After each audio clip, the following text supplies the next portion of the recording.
welcome to episode 49 of Random Encounter, the RPG fan podcast. I'm your host, Robert Steinman, Pale Robbie on the boards. Joining me today, we have editor-in-chief of the universe. I'm John. My name on our forums is John. I think you've done that joke before, dude. Oh, well. Okay.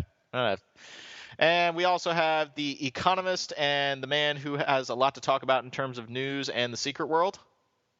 Dave Yeager. I'm an economist now. That's exciting. I also do programming. I actually have a story that's completely unrelated, but has to do with IST. Kimberly and I were at somewhere. I think we were at the airport, and this kid asked for his mom's phone, and his little sister goes, "You're not a technologist." And we thought it was hilarious at the time. And I'm at the library, the Minneapolis Central Library last week, and I see a book called The Technologists. And yes. There is a section on our corporate website called For the Technologist. It's a real thing now.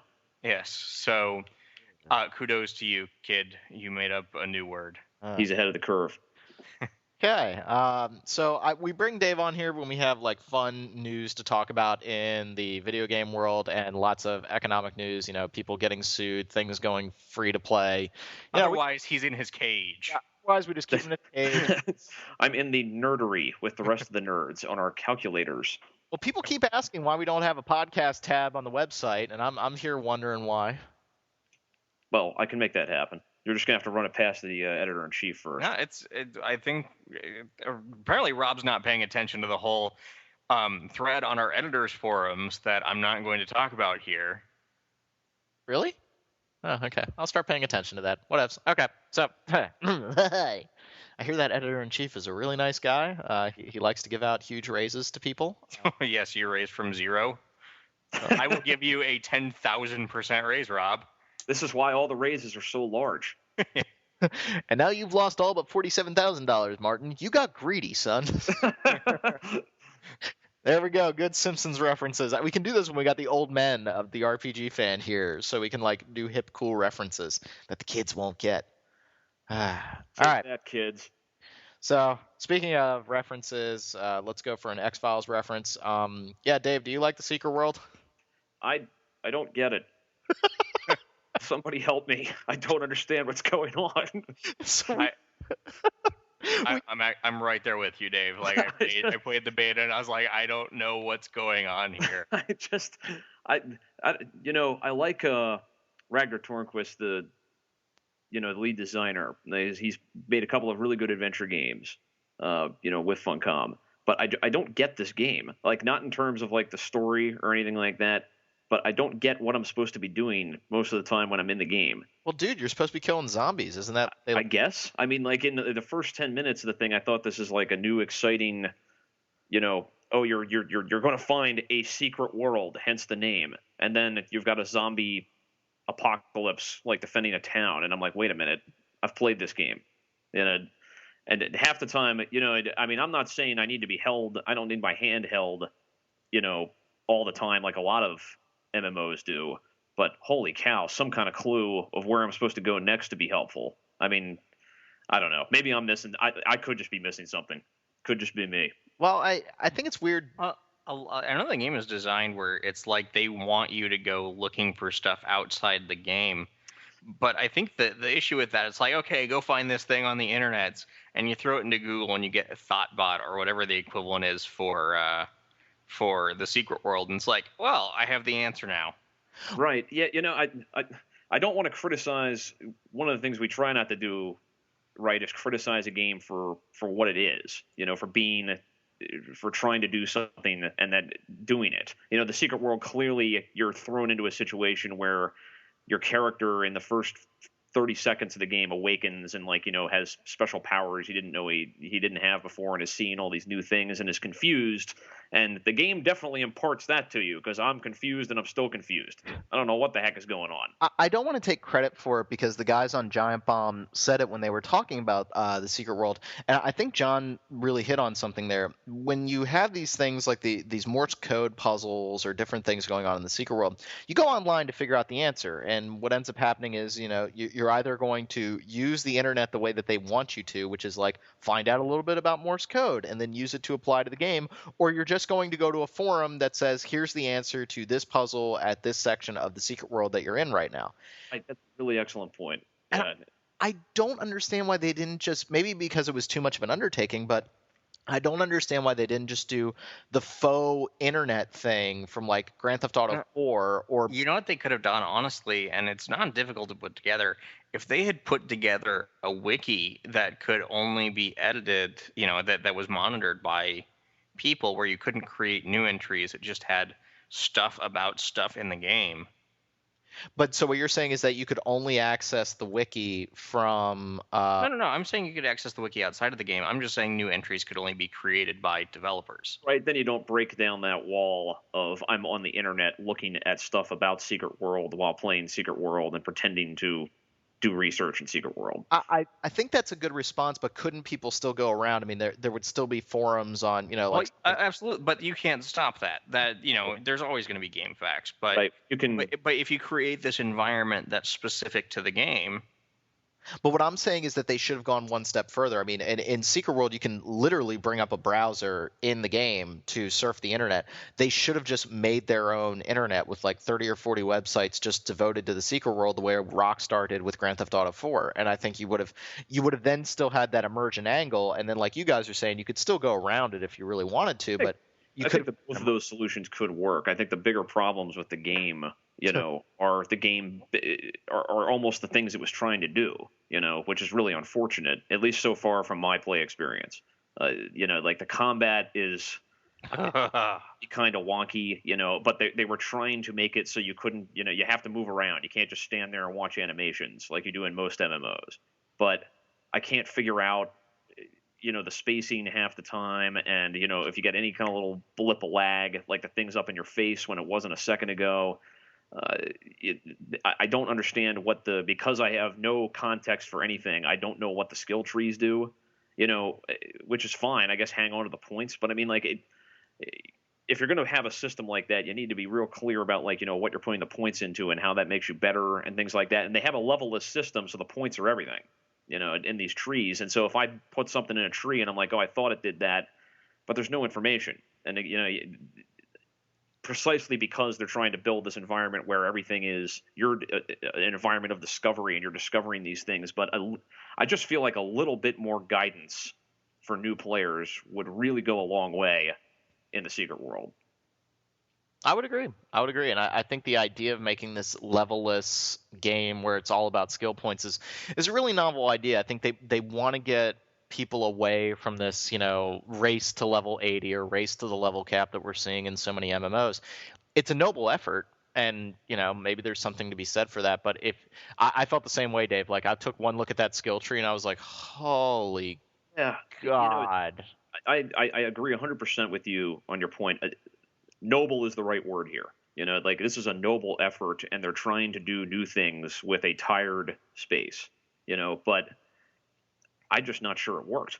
That's kind of the shame of it. I mean, I'm definitely gonna give it another try.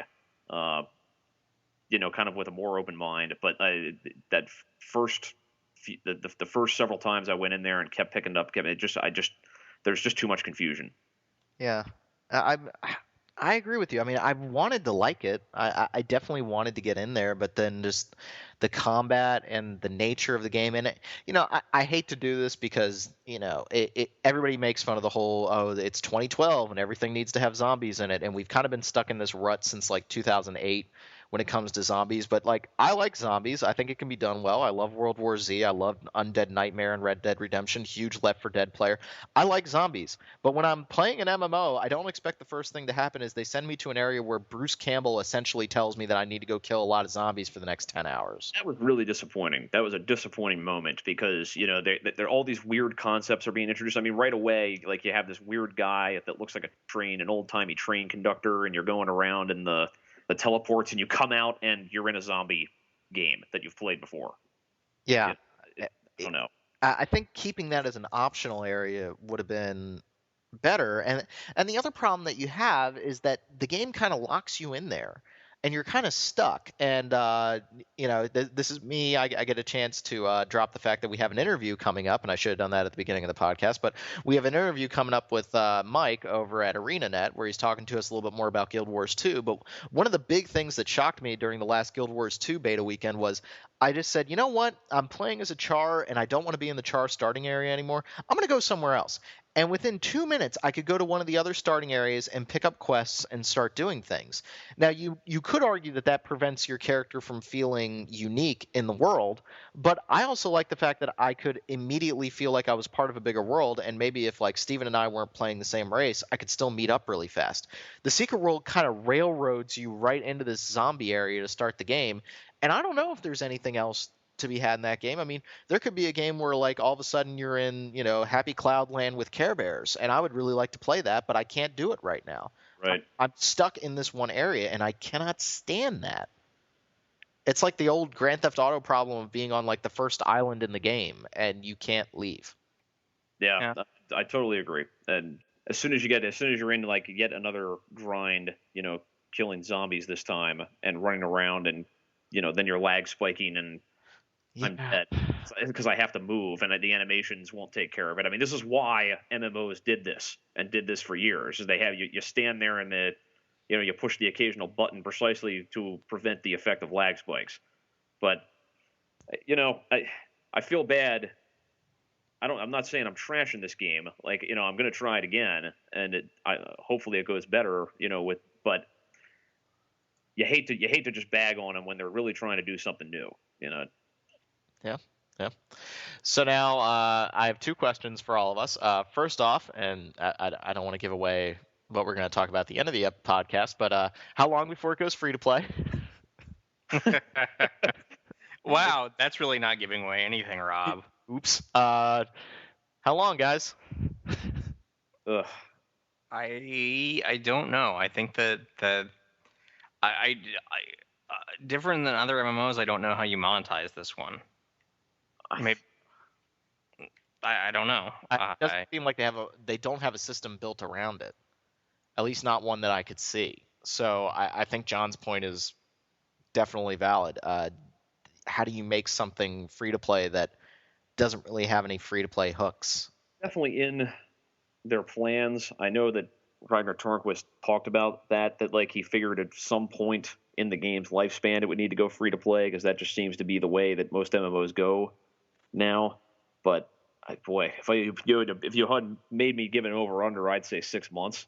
I mean, I just can't imagine that Funcom has the type of that this game and that this company have the type of built-in rabid fan base that something like EA and Well, that's the curious thing is you say EA this is an EA Partners game. I wonder who's footing the servers.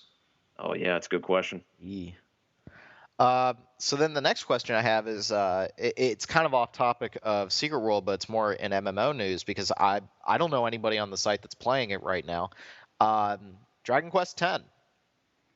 Oh, how could anyone be playing it? Is it even out in Japan yet? Yes, it's out in Japan. Oh, well then. It's been out for over a week.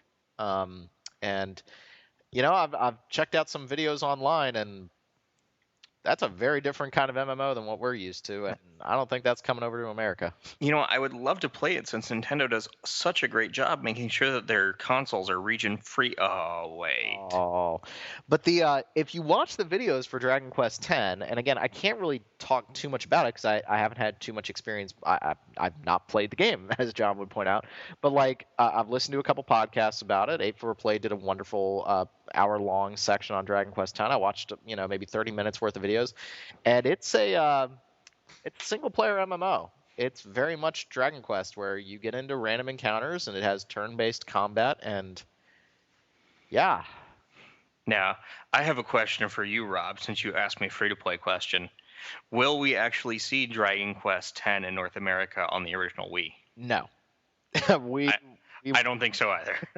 That game is not coming out on the Wii. Now, there is a Wii U version of it coming out, which I think has a much better chance of coming out in America, sorry. Now, I think Square Enix is best option, and I don't know how much they can do it because I don't know how much Nintendo has involvement in this product. I don't understand why it's not on PC. You know what? Based on the last few Dragon Quests have been very heavily Nintendo has a hand in it. True. So I don't see how you I release an MMO in this day and age without it being on PC. think that I actually am going to answer your question, which is the PC is not that big in Japan. Okay. But now wasn't Final Fantasy 11, Final Fantasy 14, PSO 2? Now, let's start from the beginning. Final Fantasy 11 released originally for what platform in Japan? PC. No. To the wiki. The PC version came out first in North America, but I am almost certain the PlayStation 2 version launched first in Japan. I'm interested to find out now. Now, all the listeners are hearing typing as we're all trying to figure it out. I know that you're right on the America thing. I know. Release date, Japan, May 16th, 2002 for PlayStation 2, November 7th, 2002, Japan for PC. Okay, so we got it in. Never question the editor-in-chief. Okay, no, he was right. He was right. I'm sorry, sir. So now we got it on PC in America first, and then it came out on PS2.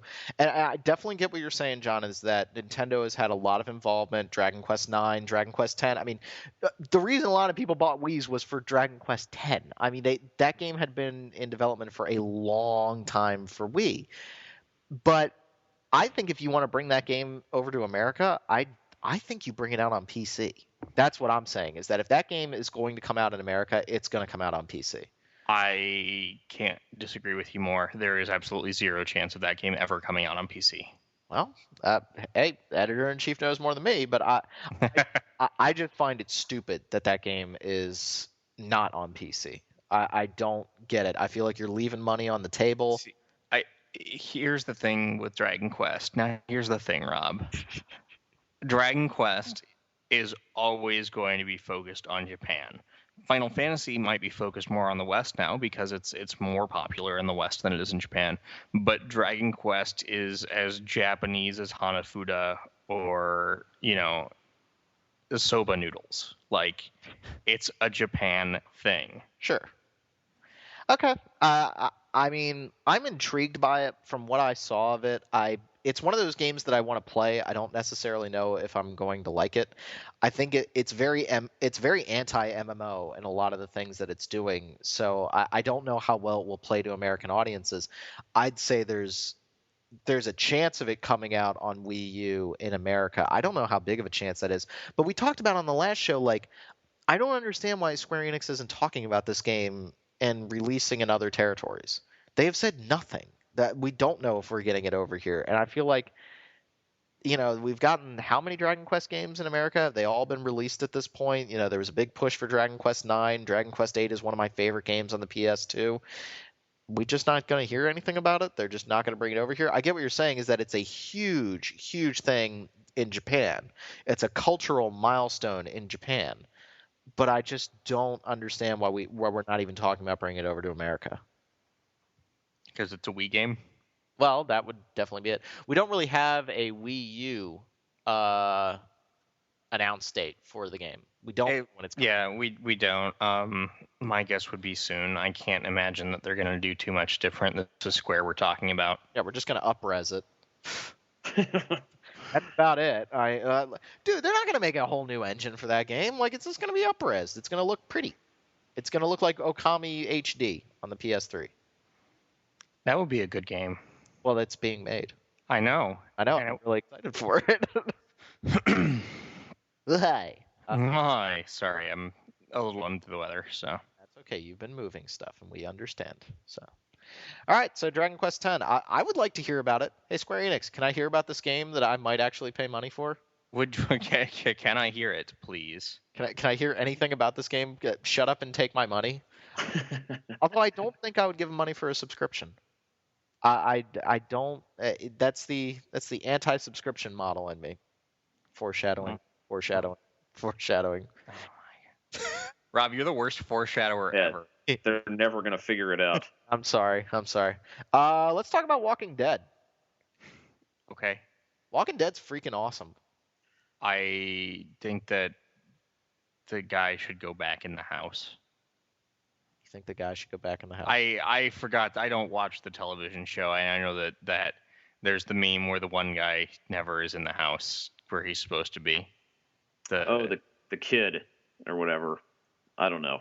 Yeah. I read the comic. Not that I haven't. I watched I think like 4 episodes of the TV show. Didn't really dig it, but the game definitely digging it. Yeah. So Walking Dead, based off of the comic book of the same, I'm sorry, graphic novel of the same name.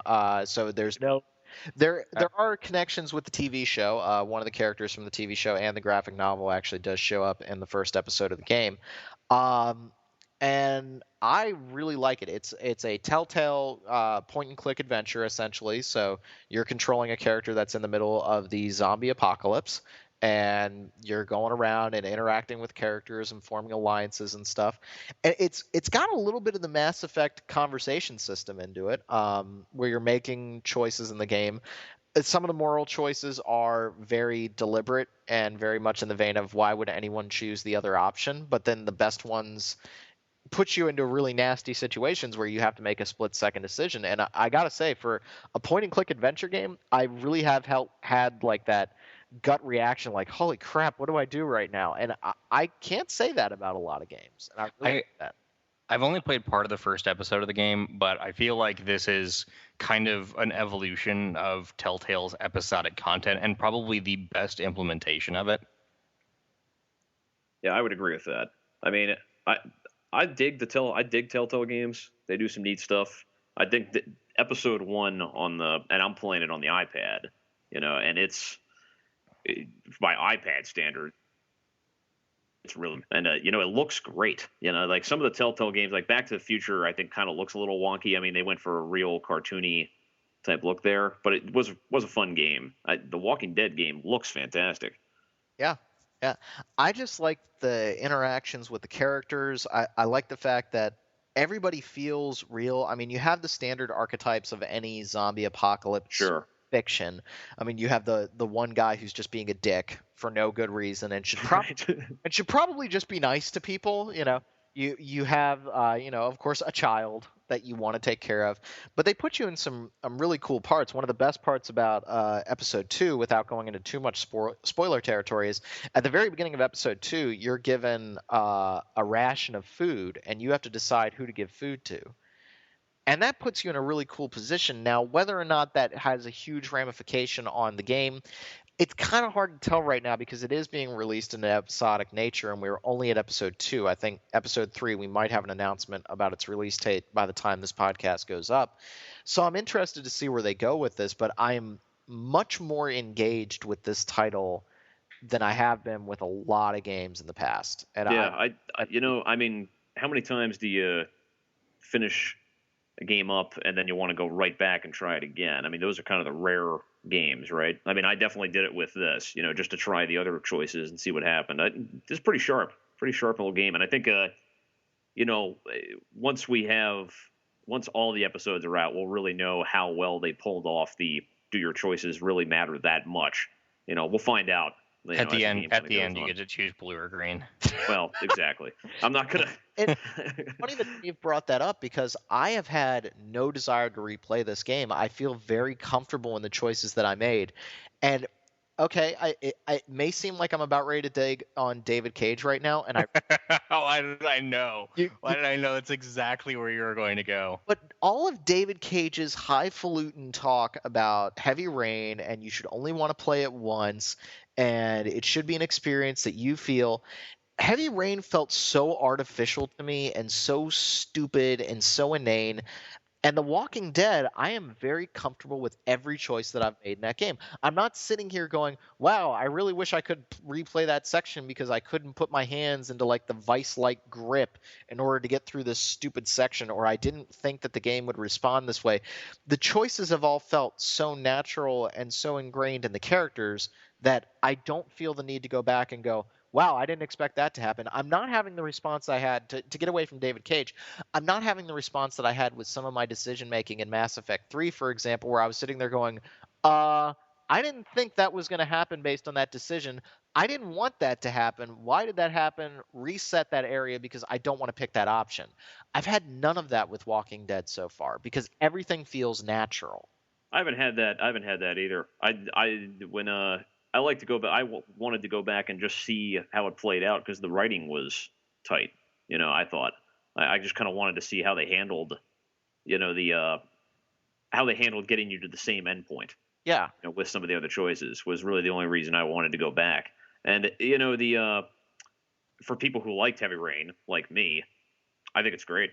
I mean, so your enjoyment of Heavy Rain will not influence your enjoyment of Walking Dead. No, no, no. And Yeah, really both really a pretty solid little title. I'm not bagging on Heavy Rain, but what I'm saying is that I feel like Heavy Rain really suffers from the standard problem with choice in video games. We talked about it before. The front mission 3, do you go to the mall or do you not go to the mall, actually determines the entire nature of your storyline. A stupid, inane choice that didn't seem to have any impact on anything has suddenly thrown the game into a curveball.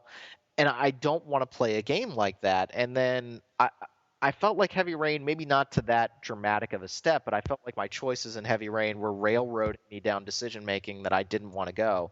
Meanwhile, Walking Dead, now granted, it's only episode 2, but Walking Dead feels much more natural. The writing is much simpler. It's not, when I say simpler, I mean that it's transparent. I see where I'm going to be going based on my decisions rather than, oh, I'm going to choose milk or juice, and that's going to determine whether or not I become a revolutionary or if I join up with a totalitarian government. Right. Well, I mean, it remains to be like seen. Juice. I like milk too. So there's your choices, guys. What if I don't want to choose? Can't I choose both? Well, in Walking Dead, you can actually just choose ellipsis. That's true. That's true. There's a lot of ellipses. You can just choose to not say a word. And I feel my connection with the character of Lee, I'm playing Lee like a nice guy because I want to be a nice guy in this game. I'm not choosing the red option of like Infamous or choosing like the dickhead response in Dragon Age just because I want to. I actually care about this character. I mean, Lee immediately meets a young child in the game, and like my fatherly instincts take over right there, and I want to be nice to this kid, but I'm talking to her like an adult. I'm not like downplaying any of my past or anything in the game. It's very interesting. Yeah, it is. I mean, like you said, they're cheap tricks. We've seen them before, in the zombie universe, in this type of thing, and it works. They make it work, and these are tropes for a reason, as I believe John has said before. Like there's a reason these things. There's a reason we see some of these same things a lot because they work. It's a good game. Definitely recommended. I would say that in episode 4 or 5, we're probably going to run into a military camp, and the military guys are probably going to be bad. Possibly. Yeah, because that's actually what killed 28 Days Later for me. I adore that movie until the third act because it just becomes every other zombie trope ever, and it doesn't do anything new or interesting with it.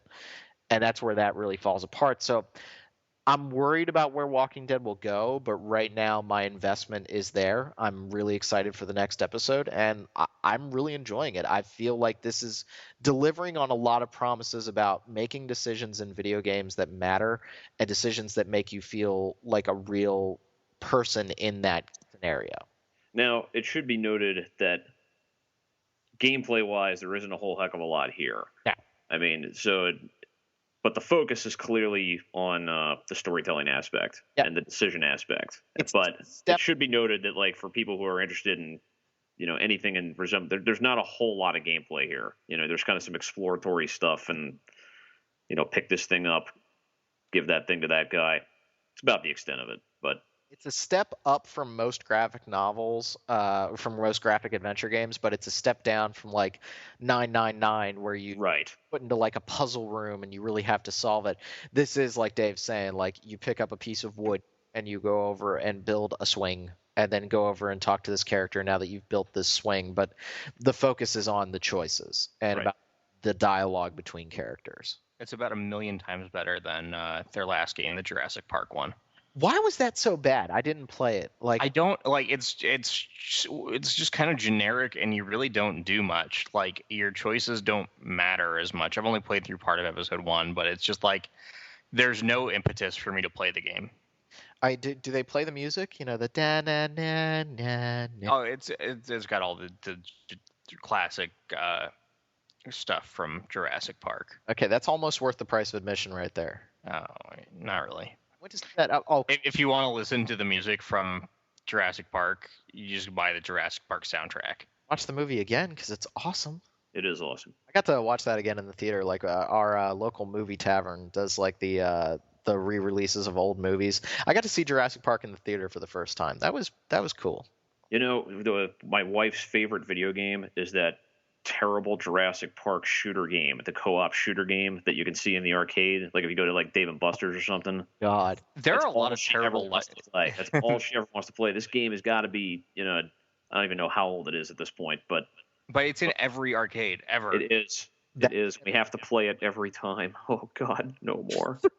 well, that and the Star Wars game. I actually went to a Dave and Buster's for the first time at the end of the last school year, and I was kind of amazed by how much of Dave and Buster's was just taking video games and putting them in arcade form. Like there was a kiosk for like Rock Band, Yeah. Hero.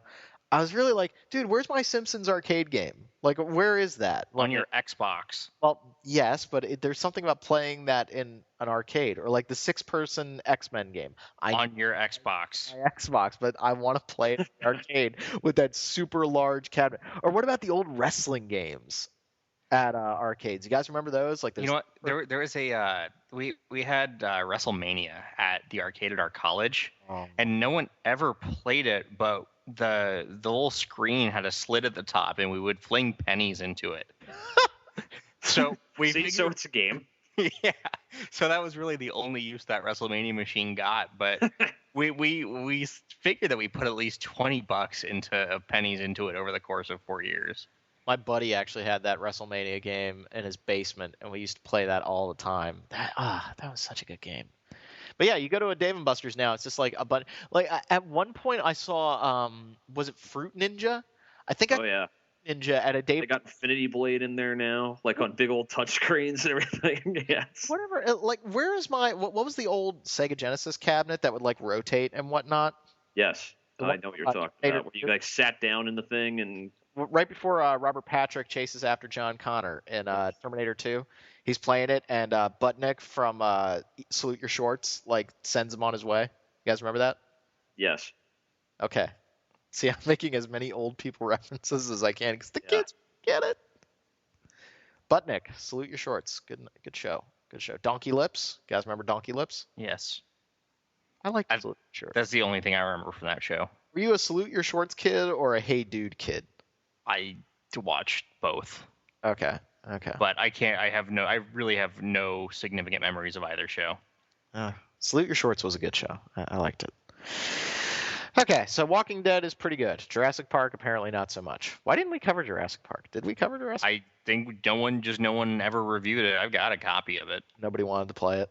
Well, no, like I got a copy of it much later, but I think just it wasn't on anybody's radar. So, Dave, you were also playing another game, another game that you got back into, game that you seem to like a little bit. I like how you just totally glossed over the game. I just lost you for a sec, John. There, what'd you say? I said I like how you totally just glossed over the fact that I wanted to talk about Persona 4 Arena.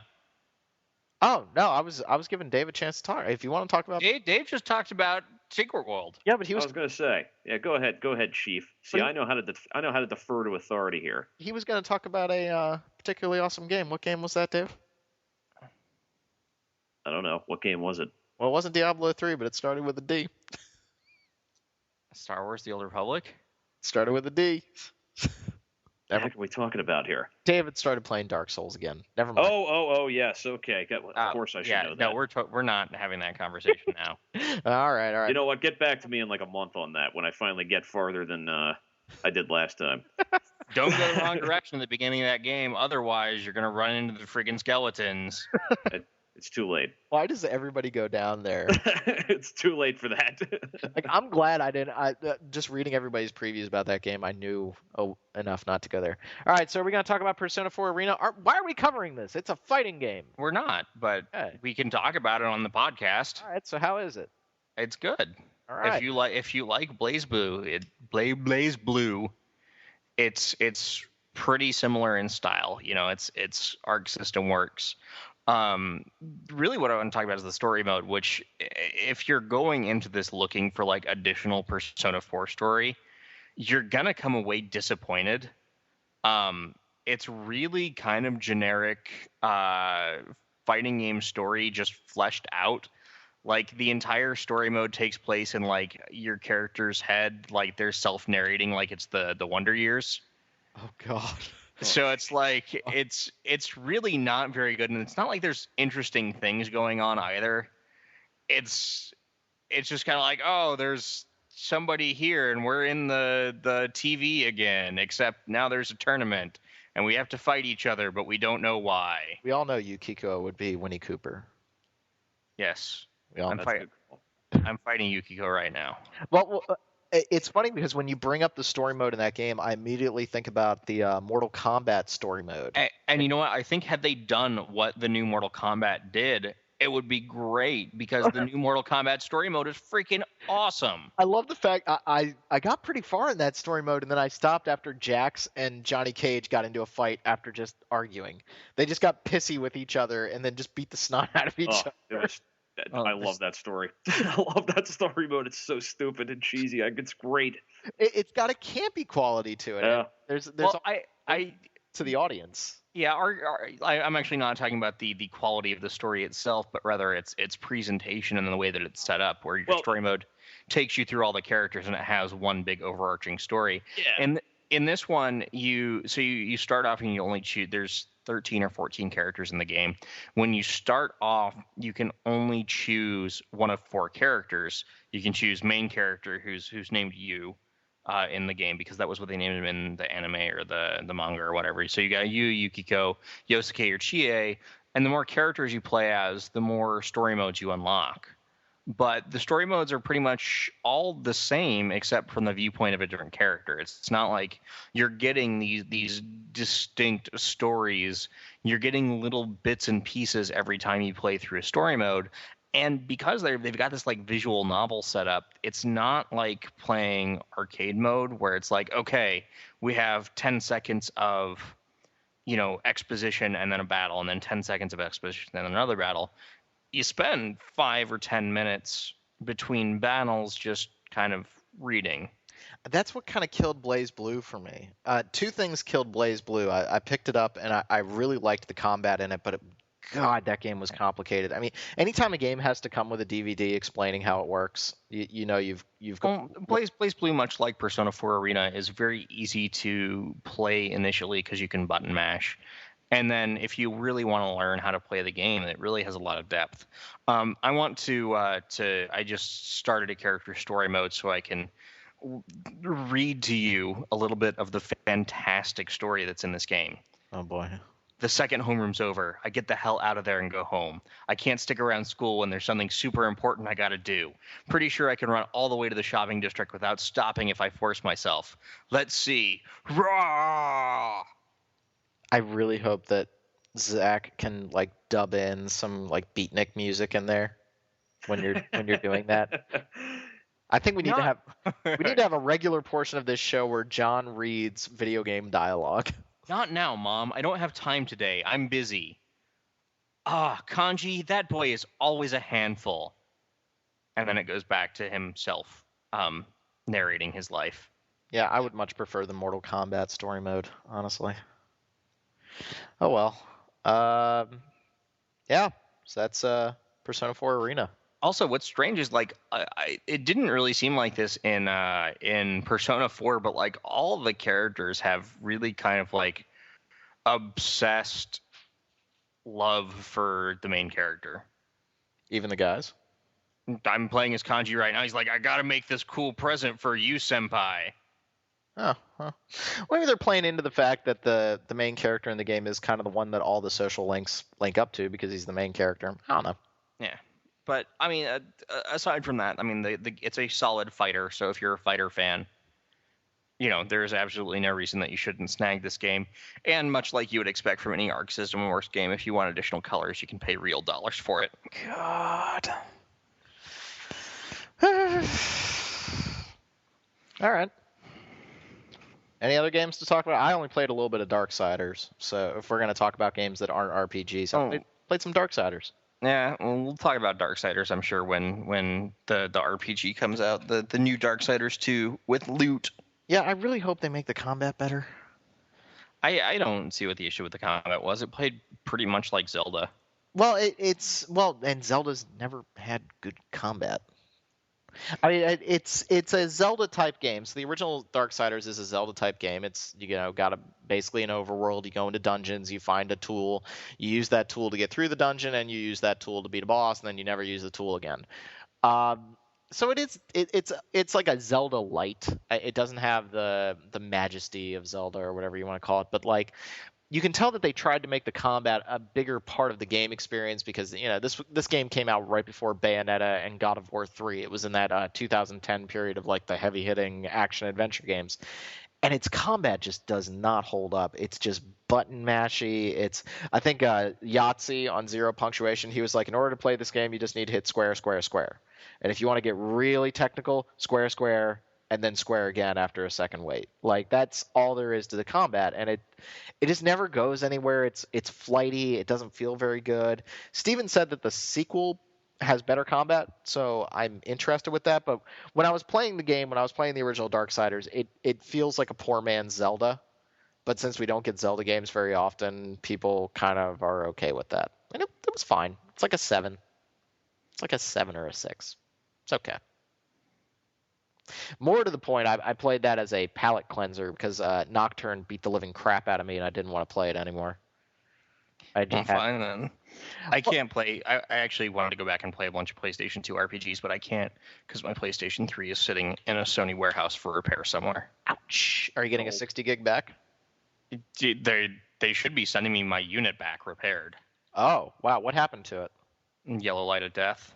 Wow. They told me that they would try to send me back that unit repaired, and then they didn't. So I lost all my saves, and then. Oh, I had a 250 gig hard drive in mine, which when I sent it into repair, I took out and put in the original totally empty hard drive. John, do you not remember my rant over this whole thing? You can't put that 250 gig back into any other PlayStation 3 than your PlayStation 3. No, I understand. Okay. I'm just letting you know. You might have lost all your game saves. They told me that. I have just about everything on PlayStation Plus Cloud Save anyway. So. Okay, so then you're good. I tried to. We don't need to go into that. Tune into a previous episode of Random Encounter where I just complained about Sony customer service. I don't want to do it again. I'm too happy right now with so many good games coming out. I don't want to think about bad things. There you go. Yeah, exactly. I'm gonna be positive right now. So let's talk about the Old Republic, shall we? Speaking of positive, right? I'm gonna be real positive right now. So we've talked before about how the Old Republic, when it falls below 1 million subscribers, it might go free to play. Yeah. Well then, so that happened. Okay, so the Old Republic in November is going free to play. Levels 1 through 50 are going to be free. And then November. I thought it was the fall. I think November is the official date. Pretty sure. Yep, he's clicking away, gonna try to prove me wrong again. We'll figure it out. Yeah, I was just looking at this yesterday. So apparently, you're gonna play the game free to play, and or you can spend money to get space bucks. Apparently. Yeah, basically the cartel coins. AKA Space Bucks. Space Bucks. You know what? This is where all the money. This is where the real money for the movie is made. Merchandising. That's right. And now I don't want to take Dave's credit. So Dave, you can explain how. Because I said to Dave before we started recording that I am not a good barometer for this because I don't spend money on free-to-play stuff. I don't spend money on hats. I'm not like John. I'm not a sheep. I will not spend money on color. I don't spend money on hats. I bought colors for Persona, damn it. Okay, Yeah. so that Huge difference. huge difference. Yeah, massive. So now, so I'm not a good representation of how this game's going to make money. So explain, Economist, explain All how right. this is going to make money. So one of the interesting things about working at RPG Fan and interacting on the boards at RPG Fan and even doing things like this podcast is a lot of times we're in like a bit of an echo chamber because we are part of a certain segment of a fan base. There's certain games we like. We tend to be a little more on the hardcore side for RPGs, but the best selling, most profitable games on planet Earth, they're all free to play, shocking as this may be. All right, Zynga, for crying out loud, had a 47% profit margin last year. Um, a lot of these MMOs in Japan, they're free to play.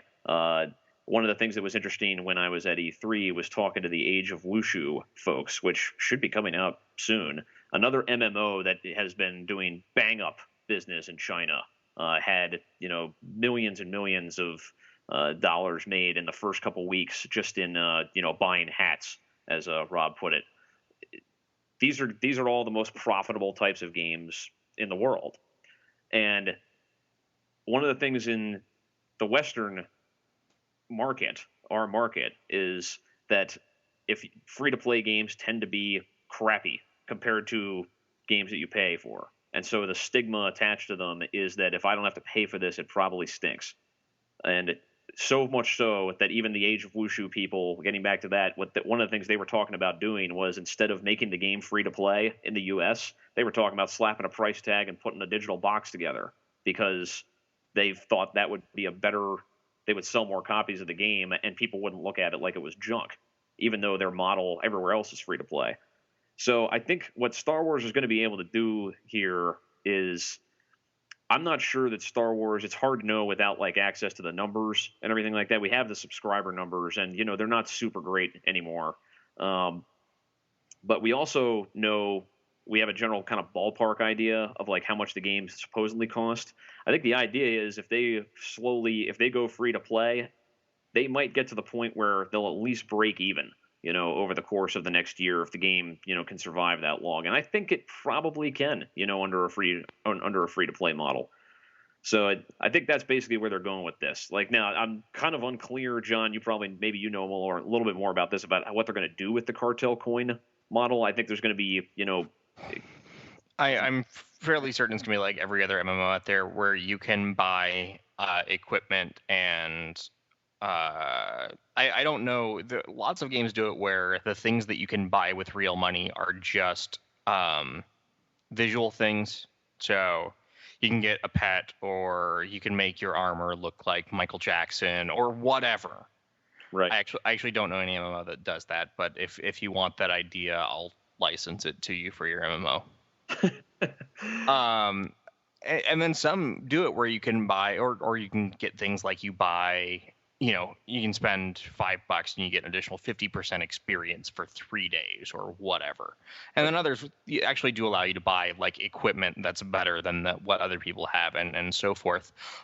Chances are, I'm guessing EA is going to err on the side of you can buy stuff that's not going to affect balance. Right. And one of the things I read, as part of the whole community like mailing about this, like believe it or not, I'm still playing this game. I don't think it's terrible. Uh,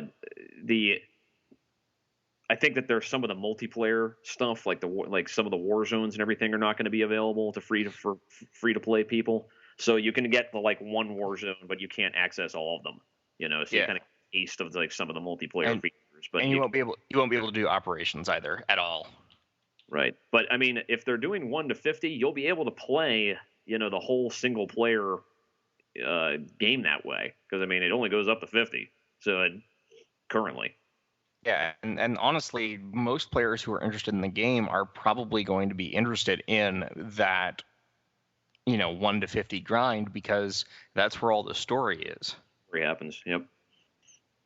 So it's interesting. I'm interested to see what happens. I have a hard time believing that they won't eventually break even with this, because one of the things that EA and BioWare have been so over the years is putting hooks in their game to collect market data. Like basically any BioWare or EA game you've played in the last 5, 6, 7 years they've been monitoring, what you're doing, like what things you're actually doing, what things you actually spend most of your time on playing in one of their games.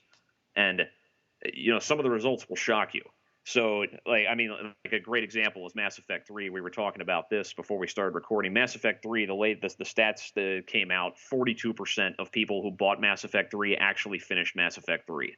That's actually more than I would have expected. So, what was surprising to me is when the Mass Effect 2 numbers came out, like something like over half of players played as a soldier, which is really indicative of kind of the wider appeal, because you talk to people on the RPG fan forums or otherwise, and most people didn't play as soldiers in the very hardcore group. Yeah. I guess the point I'm making here is that they know when they have the monitoring in place. How many people are playing, what they're doing, what can we take advantage of, over the next several months here to try and make some of this money back. I would be really surprised if when all was said and done for Star Wars: The Old Republic, despite the fact that it cost, the rumored $200 million or whatever, I'd be really surprised if it didn't at least break even when all was said and done. Oh yeah, I think they're going to break even, and that's good for them if they spent that much money on the game. I don't want to see anybody fail, but I think, is this a black eye on them for thinking that, hey, we can do this, we can set up the subscription model, we're going to be the next World of Warcraft, and then it just within a year flamed out? The stated goal was always that this was going to compete with World of Warcraft. That dream is deader than a doornail. That's definitely not going to happen. I don't think that it's a black eye though, any more than Mirror's Edge was a black eye. Yeah. Which, Mirror's Edge, by the way, not a black eye. EA, if you're listening to this, you better make Mirror's Edge 2 or I'm coming to your house. I tried the demo, dude. I hated it. But well, that's because you suck at things. Yes, I suck at everything. Yes. That's fine. Now, Mirror's Edge is not for everyone, but I thought that game was amazing. The art style, the gameplay, everything. I did like the art style. I was talking to Dave about this before. I'm wondering, because to me, the model that I think everybody should be going for, because the free-to-play model is you don't pay for the box. And John pointed this out to me because I feel like people use microtransactions and free-to-play interchangeably, and there's a difference. When a game's free-to-play, you don't pay for the box. You pay for the microtransactions in the game. Guild Wars 2 is releasing as a $60 product, and it has microtransactions built in. And I think you get around the stigma that Dave was pointing out before, that I think in the past 2 years it has gotten better, but people sit there and when you say that your game's free to play, they start thinking about Farmville. They start thinking about these games that aren't quality titles, which isn't the case anymore. That has changed. But I don't see what's wrong about charging people $60 for the product and then supplying microtransactions. I feel like that's the way to go. See, I think what people argue is, okay, if you've got a subscription model, you know what you're paying for. You're paying for servers, you're paying for other things. Most people that I've talked to that are not a fan of the box plus microtransaction model are that I bought this game, why should I have to pay for additional stuff? And it's the same argument that you hear against DLC. I'm not saying that I agree with that argument. I'm saying that that's what I hear. Yeah, I have no desire to pay. I played Old Republic for like a week or two, and my time was coming to an end with that first month, and I said, yeah, okay, I'm done here. Like, if there was maybe there's a product out there that would make me change my mind on subscription service games, but I have no desire. Like, I have absolutely no. Well, what? No, you've actually been a big fan of Guild Wars since you've been playing the beta. What if Guild Wars was a subscription product? I don't know. I really don't. I think it would really change my perception of the game. I mean, I don't like. I will freely admit this, and I'm sure my fiance would back me up on it if she was in the room. I don't like wasting money. See, one thing that's really, really interesting, when I was hardcore into World of Warcraft, I didn't buy as many games, so I spent less money because I was only paying my World of Warcraft subscription fee. Yeah, it's an interesting argument, and it's one that this is like I'm putting the Economist down. This is an old economics problem too. It's how much can you charge people up front versus what they perceive as a long-term payment? Like if you look at like something like you can play Star Wars: The Old Republic under the pay model currently for what 4 months will cost you, like $60, I guess. How many people buy a $60 game up front and then stop playing it in shorter than 4 months? Quite a few. But I'd those say a lot of most those games that are out there. exactly, but a lot of those same people would never pay for a subscription under the idea that like, well, it's too much money. This is an old economics problem. Like how do you get to what's the breaking point for people like projecting like their spending? So you know it's an interesting problem, and like Rob is saying, it's not like anybody's like completely solved it yet. I mean, like Rob really likes Guild Wars 2, and you're saying like if there was a subscription model on it, you might not want to pay it. Right, because I know my own tendency, and I like to play a lot of different games. I mean, I'm the type of gamer that I like to have my go-to game. Like when I was a huge Left 4 Dead player, I played a lot of Left 4 Dead. I had a group of guys that I played maybe an hour every night, but I still was playing other games, and then eventually I stopped playing Left 4 Dead. I know that eventually I'm going to stop playing Guild Wars 2. I don't know how long it's going to be, and I would end my subscription right then and there. So I'm sitting there going, why am I even paying for this? You know that they just brought out new DLC for Left 4 Dead, yeah? Yeah, I know. I haven't played it yet. I I yeah, I know it's there, but I just don't. I don't know how I would respond because I like to play a lot of different games. I know some gamers, like my buddies, when they played WoW, they only played WoW. That was their game. I could not get them to play any other games. I'm looking at my calendar for the next 3 months, going, "Wow, there's a lot of games I really want to play in here." And I don't know if I'm going to keep playing Guild Wars 2 during that period of time, but I like the fact that I don't have to pay extra money for that game. If I want to play it, I'll play it. I don't have to go through the rigmarole of canceling my subscription or re-upping my subscription or wondering what happens to my character if I don't play the game for a month or two. I don't have to worry about any of it. it's been a long time since games have killed your characters if you don't subscribe. That other game we talked about earlier in the podcast, Dragon Quest X, they said that they will do it. They may do it. I think their technical term was may. Then Square is doing it wrong. What is? Which, to be fair, you know what? I think Final Fantasy XI deleted your character after a certain amount of time inactive. That's a very old RPG MMO though. So like you're saying, people have gotten away from that model. Now whether or not Final Fantasy XI still does it. But I think the important thing to take away is that this isn't the end of the Old Republic. I don't think it's a giant flaming failure. I think it's a cautionary tale. I think we need to stop doing WoW made a lot of money and now we need to release a game like WoW. I think the guys that need to pay a lot of attention to this right now and need to figure out what their model for making money is the guys making Elder Scrolls Online. Yeah, Down to go, how do we make money off this? there's no way you can spin the Star Wars: The Old Republic story in a way that says that they accomplished what they were hoping to accomplish. Like you can say that like maybe they spent just the right amount of money so that it wasn't a massive risk, and they're good and they're doing what they need to do to keep revenue streams coming in. But you can't say it did what they wanted. It's just not. It's impossible to say that because they wanted it to be a WoW competitor, and it's just clearly not. And I don't know how Elder Scrolls is going to be the guy. What are they going to do differently that Knights of the Old Republic couldn't do? I don't know what they're going to bring that's different to the table. It's going to make them be a WoW killer. Dragons. But doesn't it take place before? Well, I don't know how the Elder Scrolls timeline works, but I think they need to take a look at their model. How are they going to make money on this? And I think I feel like we've finally gotten past that age where, WoW made all this money and everybody said, oh my God, we need to make a game like WoW. And you had, Warhammer Online and Knights of the Old Republic, and now you're going to have Elder Scrolls Online and lots of other MMOs that I'm missing in there. I think everybody needs to go, all right, we've all tried this. We've all tried the WoW model, and no one's gotten it yet. It's time to start doing some new stuff. And I think the guys that are getting away from the WoW model are the ones that are finding success in the space right now. And the guys that realize that the WoW model isn't going to work for them have rearranged, and they've made it so that their game has the potential to be profitable. I'm proud of BioWare and EA for sitting there and going, okay, this isn't working, so we're going to change it, instead of just going, let's just ride this out. Let's just keep riding this out and everything will be fine. What BioWare needs to do is they need to get their butts in gear when it comes to adding additional content to their title. They said that they were going to do it in a timely manner, and they really haven't followed through with that. And if you don't keep your player base coming back... Wait, are you talking about BioWare? Yeah. Dude, there's been like 4 major updates to the Old Republic since launch. Yeah, but people are still complaining that there's not enough. But people are always going to complain there's not enough, especially the super hardcore. It was like that in World of Warcraft, where Yeah, I would. it didn't matter how quickly you added raids.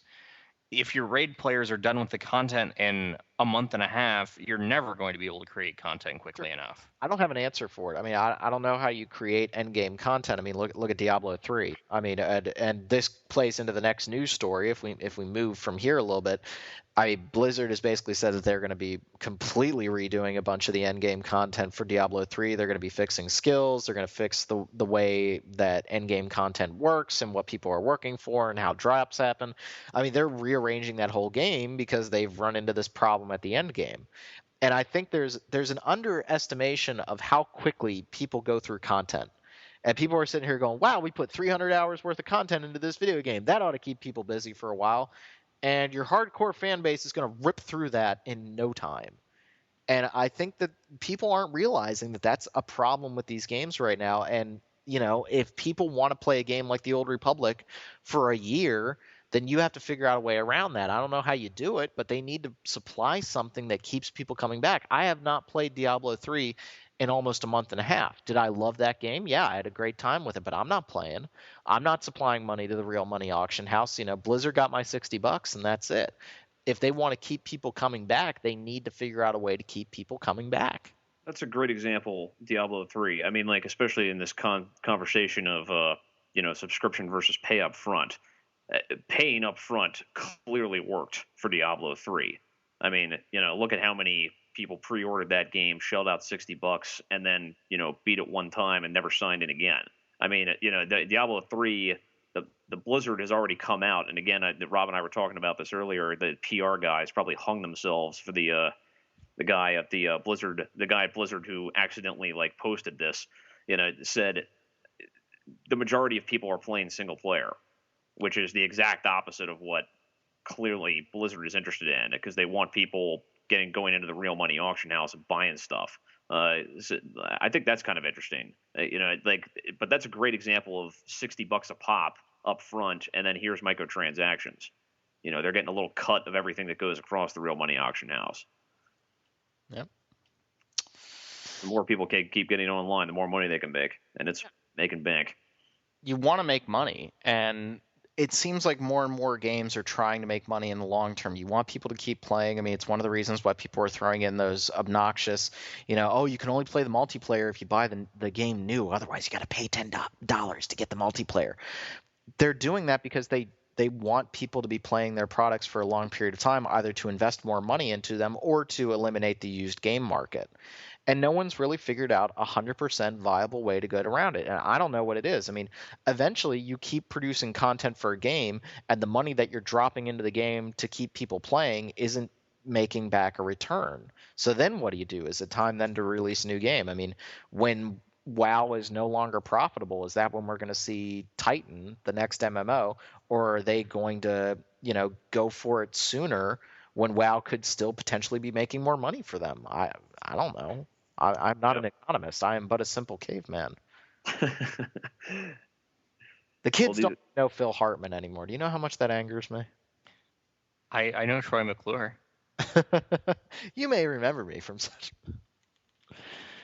What else do we have to talk about, boys? News. All right. So very obviously, based on our last conversation, Star Wars: The Old Republic is going free to play in the fall. I don't know where Rob got his November date from. I can't find it anywhere, but it's likely. I thought it was November. Everything I can find just says fall, but fall could mean anything. If it's November, then yeah. So yeah, that's going free to play.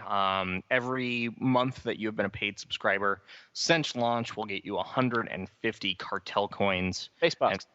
Space bucks. And if you own the collector's edition, you will get an additional 1,000 space bucks. Yeah, space bucks. Final Fantasy III is going to be a launch title for Ouya. Ouya. Have we talked about the Ouya? Ouya, I don't know how to pronounce it. We talked about this thing that is just going to turn out to be a giant debacle. What it's going to be is it's going to be Android. Yeah. Yeah, like I don't understand why everyone's all excited about it. if you have a tablet that has HDMI out and you can connect a Bluetooth uh, controller to it, congratulations, you already have an Ouya. yeah, okay. But Final Fantasy III, the real Final Fantasy III, not Final Fantasy VI, is going to be a launch title for it whenever it comes out. And it's supposed to be March 2013. I think the reason why they can do this is because, guess what? Final Fantasy III is already out on Android. That's what you're gonna see on the Ouya. That's why I just don't get this. Like that's what people are gonna see. Like is that what people want? People want a $99 game console to play their Android games on? Is that what it's come down to? I think that it's interesting because many Android chipsets can compete. They're not nearly as powerful as a modern PC or even whatever the next generation consoles are. But you can get pretty decent looking games on them. Like I've got Shadowgun THD for my Nexus 7, and it looks surprisingly good. I just don't see there being a market of people that were just sitting there going, you know what we really want? We really want to play these Android games on a console just for us. Like I just don't. No, I agree with you. I don't see the market there either. But why not just put them on PC? Like that's my thought too. Is that most of these games can be played on. If you buy a $99 video card, congratulations, your PC can now play these games. PC can play a lot of other games too for a $99 graphics card. But what just shocked me is how people like jumped on this thing. Like other podcasts, other internet people were talking about this being like I think that it's going to be pretty much the Game Park 32 too, where it's going to have a very, very hardcore community around it, but nobody else is going to care. And I know we don't like to talk about this on the podcast, so we'll edit it out if we don't want to talk about it, but we all know the real reason why people are going to buy this thing is so they can... Yes, and we're not going to talk about it. Exactly. There's a reason that it's open, and those are the people that are going to want to play it. So, yeah. Oh, okay. All right. So I'm going to move on, but yeah, I don't know what the hell's going on with that thing. So, I don't know. BioWare confirmed that they are bringing out the first paid story DLC called Leviathan for Mass Effect 3. It's going to be out this summer. I want more Tales of the Shepherd. Which, did they cut that out of the new ending? Because I don't recall seeing it when I went through with the new ending. It's still there. I don't know. The new. I didn't watch the credits, so. But missed much. That's neither here nor there. But so yeah, that's coming out in the summer as well. Mass Effect 3 is going to be a Wii U launch title because people will have played the first two games and will be able to port all their stuff over to their Wii U. Yeah, because the Wii U is getting all these amazing new titles like Batman, Armored Edition, and Mass Effect 3, and yeah. But yeah, but they are going to have the same kind of thing that they did with Mass Effect 2 for PlayStation 3, where they're going to have the interactive comic thingy. I don't mean to go off on a tangent here, but I'm going to. The Wii U, it's one of those things where I'm sitting here going, I don't see any way in hell that the Wii U is going to be anything more than a colossal failure, but I just don't want to put money against Nintendo. Because they somehow seem to like... Why? They've had a lot of colossal flops. Not recently. I think recently, no. I think what's going to happen is they're due.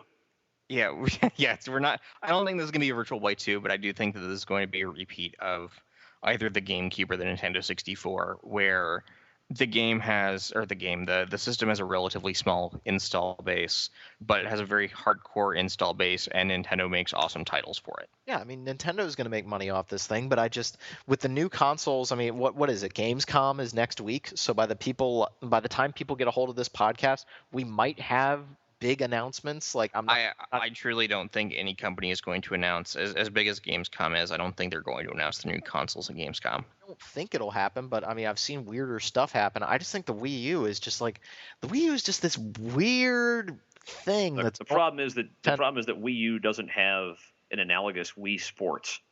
Like when Wii Sports was the package game for like the Wii, everybody was like, I get this immediately.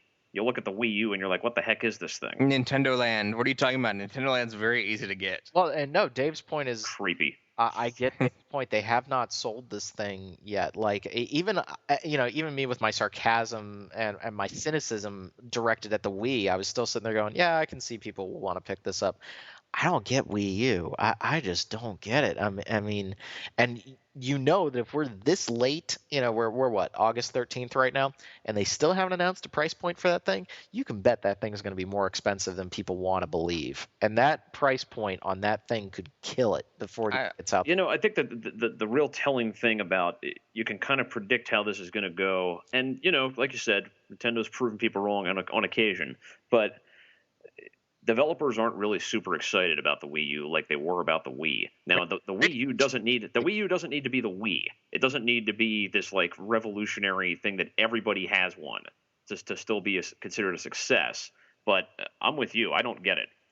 Just Randy Pitchford is like the biggest supporter of this thing, but then again, he tried to sell Duke Nukem Forever to everybody. right. I'm like GDC Europe's going on right now, and nobody's talking about the Wii U. That's probably not a good thing. Like whereas when the Wii was coming out and they had the Wii Sports and you had the kid picking up the Wiimote and he immediately understands how to play, everybody's falling all over themselves going, this is the revolution in gaming we've been waiting for. Look at how obvious this is. How come we never did it before? Yeah. The Wii U, nobody knows what the heck to do with this thing. it's an iPad that connects to your TV through your Nintendo. Yeah, now Microsoft's sitting there going, you already have that because here's what you want. You want your iPad on your lap with your smart glass while you're sitting there with the controller in your hands. And then that way, when you want to learn more about the Mass Effect universe, you put the controller down and pick up your iPad. To be completely fair, you know what? Nintendo kind of did this with the GameCube initially, and some of the things they did with it were pretty amazing. Like the only thing that makes me have hope for the Wii is the asymmetric gameplay stuff, because you know what? As much as we played Smash Brothers on the GameCube, we played Pac-Man versus my friends and I in college day after day after day.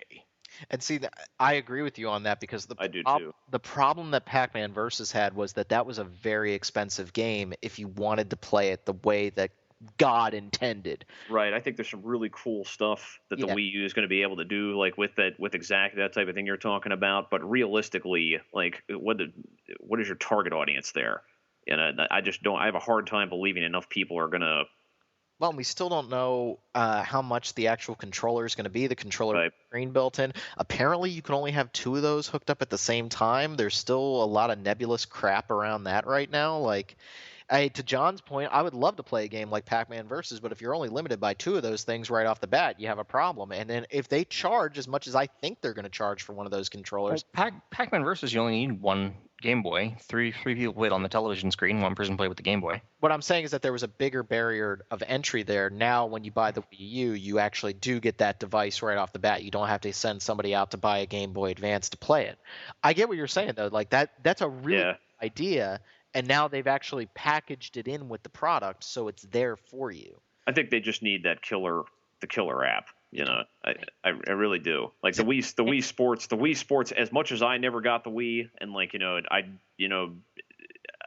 you could see it was going to be a smashing success. Right. You know what? Oh my God. You know what? I bet Atlas is going to do this. And I was just thinking about Trauma Team because somebody's going to be able to play Surgery on the controller with the touchscreen while other people are playing on the television, and it's going to be awesome. Okay. I agree with Dave. They have not sold that product well yet, and that's because they haven't announced Trauma Team 2 with the features that I just said. Well, they're getting close to crunch time though. It's about time to start getting people excited for that thing. Hey, what, John? You've had a couple of solid gold ideas here. Yeah, we got to get these guys on the horn. Yep. Michael Jackson MMO, Michael Jackson MMO and Trauma Team 2. Wait, Michael Jackson MMO? Oh, I must have zoned out when you guys were talking about that. I don't even remember. It was one of the examples I used about paying for things in MMOs. Okay, I zoned out. I'm sorry. All right. No worries. All right, more news. Code of Princess got a release date. It's going to be out in North America on October 9th. If you don't know what Code of Princess is, it's pretty much Guardian Heroes 2. Okay. And if you don't know what Guardian Heroes is, I'm sorry. I didn't have a Saturn. Well, it's on Xbox Live Arcade, I- but you don't have an Xbox either. There you go. There you go. I almost got a Saturn. Jackie was like, "What if you want?" She asked me the damn dumbest thing the other day. She was like, "If you could have one game, what would you have?" And I was like, "You know what game I really want to play? Panzer Dragoon Saga." And she was like, "Okay, let me look on eBay." And just her eyes bugging out. She was like, "If you could pick a second game that you want to play, Nice. why is that game not on Xbox Live Arcade?" I don't know, because it would make so much money. Like, seriously, you have an intern port it, and nobody cares. It doesn't need to be HD, doesn't need to be fancy. You have your interns port it, and you sell it, and you sell 100,000 copies to all the hardcore RPG fans who never played it. You'll probably be able to play it on your Ouya. Yeah, you could put it on the freaking iPad. There you go. The nice open platform. Okay, here's the deal. Between that and Konami just saying, "Yeah, you guys that bought the Silent Hill collection on Xbox 360, yeah, you're not getting it." I got that press release, and it blew me away. It's just like, what? We need to take the big Japanese developers and sit them in a meeting right now, and we need that come to Jesus meeting where it's like, you guys need to stop screwing up. Like, it's one thing if you don't release it and you don't tell anyone, but being like, yeah, this isn't coming out. Well, and you can trade the game in for Frogger on PS2. Because that makes sense. I you know what? Konami is one of those companies that I just loved so much, and I just don't know what's wrong with them right now. I don't get it. I don't get it. I make some weird choices. All right, I got 2 news stories left. Dust, An Elysian Tale is out this week on Xbox Live Arcade, which is the 2D side-scrolling RPG thing, which is very, very pretty. It looks kind of like a Vanillaware game. It was made by one guy. It was really cool looking. Okay. So we're very excited for that. And the last thing is, we talked about this a couple of podcasts ago, how Epic Games kind of took the remnants of Big Huge Games and made them their own. It was tentatively called Epic Baltimore, and is now officially Impossible Studios, and it has the best logo ever. If you strike me down, I will become more powerful than you could possibly imagine. That has nothing to do with the logo, but the logo is a bear with wings and a unicorn horn. I think I made one of those in Nocturne. I feel like I did. But yeah, so they're working on. I'm not so excited for their first game. They're working on Infinity Blade Dungeons for iOS, which is cool enough. I mean, Infinity Blade's cool, but I want them to make another thing. And what's unfortunate is, I think that Epic is very big about not working on other people's IPs. So I don't think that if we see Kingdoms of Amalur Reckoning 2, it's going to come from Big Huge Games. It's going to come from someone buying that IP from Rhode Island. Yeah, I mean, on that part, they just finally got around to appointing a receiver for 38 Studios assets like 3 days ago. So this process isn't going anywhere anytime soon. I want a game starring that bear unicorn thing. You never know. Maybe it'll be a secret character. There you go. Well, it would fit in with the Tekken crowd, wouldn't it? Which had like a block of wood and a bear. Temujin and Kuma. All right, so John, that's a big nerd card you got there, John. When you can just name the Tekken characters that fast. Well, Kuma is bear in Japanese, so that one's not hard. What's Heihachi's grandson's name? I don't know. Oh, okay, damn, I was hoping. Yeah, like literally, I played Tekken 3, and that was like it. I didn't play many other Tekken games, so you happen to get the ones that I knew. Okay. Anything else to talk about? How's the weather? You could mention. I would mention the lawsuit that EA has filed against Zynga, which has really interesting implications. Go for it. I don't know how much time we've really got here, but what they're doing is they're filing copyright lawsuit against Zynga. Now, Zynga has been hit with copyright lawsuits before from smaller companies because Zynga has made no mistake about the fact that their business model is blatantly copying game mechanics, but then using their own assets and their own free-to-play business models to make their money. But they copy game mechanics, and they make no mistake about it. And most of their market research and development research goes into how to maximize pulling every last cent out of game mechanics that already work. It's actually quite brilliant, if in terms of making money. EA is clearly throwing down the gauntlet here, saying that basically the one that got them was EA has something called The Sims Social, and Zynga made a game called The Ville, which copies basically every single thing about The Sims Social and slaps some barely modified assets on it. And that was the last straw for EA. The copyright law is really hairy. Game mechanics are not, you can't copyright game mechanics. So like that's why people can redo chess or other things like that, like over and over and over again. Like you can't copyright mechanics, but you can copyright assets. And there's actually like the big phrase that you'll probably hear if you decide to start following this stuff, like dorks like me do, is particularized expression is the defense that's usually used, and particularized expression is the gray area that the court has to decide on, which says, is a rewriting of this enough to be a particularized expression of this game mechanic, of these game mechanics that we've already seen before. So there'll be millions of dollars spent on this. The implications are massive if EA actually wins, because you're going to see lawsuits cascade in like a waterfall effect if they actually win. I mean, if they manage to pull that off, God, if you could copyright game mechanics, right? Like how far could that go? Like it could get real ugly really fast, which is why most people don't think they can win.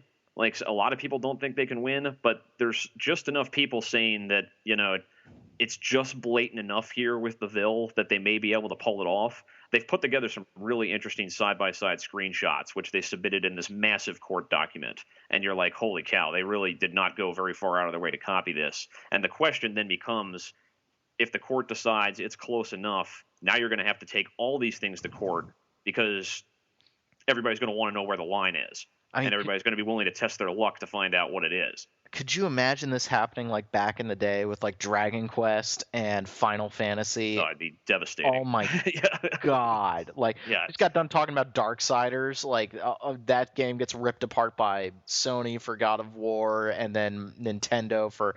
what do you do? Because there's so much bleed over in the industry, and I don't think it's necessarily a bad thing. I mean...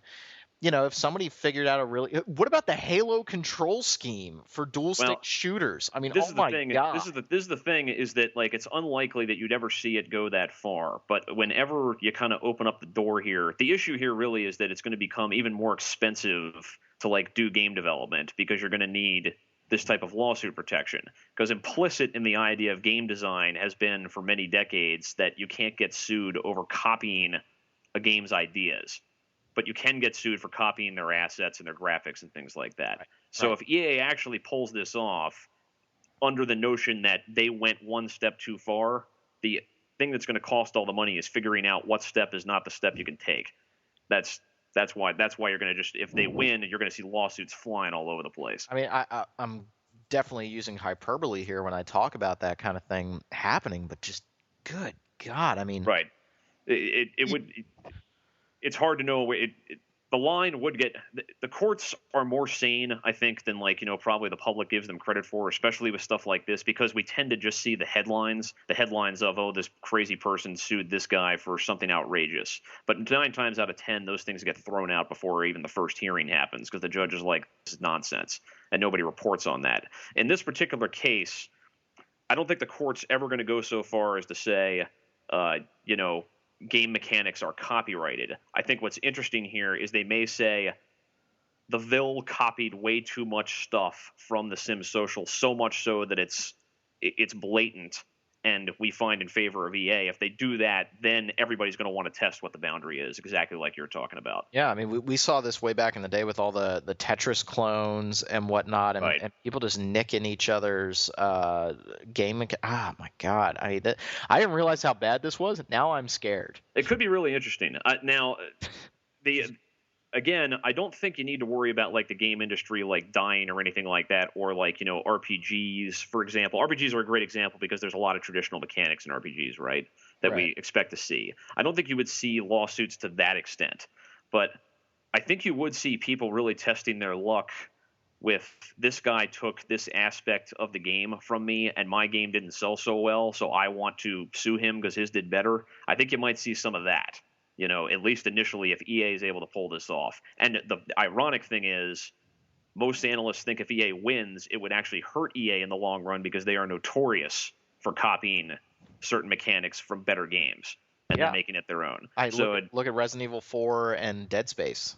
Right. And the way that those two games play. I mean, exactly. And now the court, and now here's where I get really nervous about a court deciding this, is that if you show a court two games that are maybe, we see them as entirely different, but they don't see the intricacies in that, are we willing to let a court sit down and decide, oh, God of War is a lot like Ninja Gaiden, therefore God of War ripped off Ninja Gaiden? The other tricky part is that the U.S. courts have not been super good with technology cases. They're getting better, but something like this is kind of new territory for them under copyright. Now, typically the U.S. courts have always, over the years, erred on the side of not finding for the copyright infringement. All right, so like they tend to err on that side, but you know, some of the analysts and some of the professors of law that like have been looking at this are saying this might just be just blatant enough, and EA may in fact have just enough money to actually put up a fight against Zynga. I mean, Zynga has, you know, settled most of their cases with these smaller places because the smaller places don't have resources to take it all the way to court, and they don't want to anyway. They just want the settlement. EA actually seems hell-bent on really getting a decision on this so they can kind of define where the industry goes from here. So it's going to be something to watch. Yeah, well, I'm officially scared of everything, and I feel like I'm living in a post-apocalyptic future. So thanks for that, Dave. I really needed that today. What happens, it won't be that bad for things like RPGs and stuff like that. I think you would see a lot more litigation if EA wins because everybody's going to know where's the how far can I go before I cross whatever the court thinks the line is. But Square's going to sue everyone who has an attack command in their game. Hey, it might make them more money. We've seen more absurd things in patent law than copyright law, like, you know, like that. Like I patented like that's where you get more it's copyright law tends to not go, you know, the way. Doesn't Ralph Baer still earn money for like every controller ever made or something like that? There have been some bad ones. Yeah. All right. Well, now with fear creeping through my very body and worried about my industry, I think we will leave you guys as we move on to our interview with Mike over at ArenaNet as he talks to us a little bit about Guild Wars 2.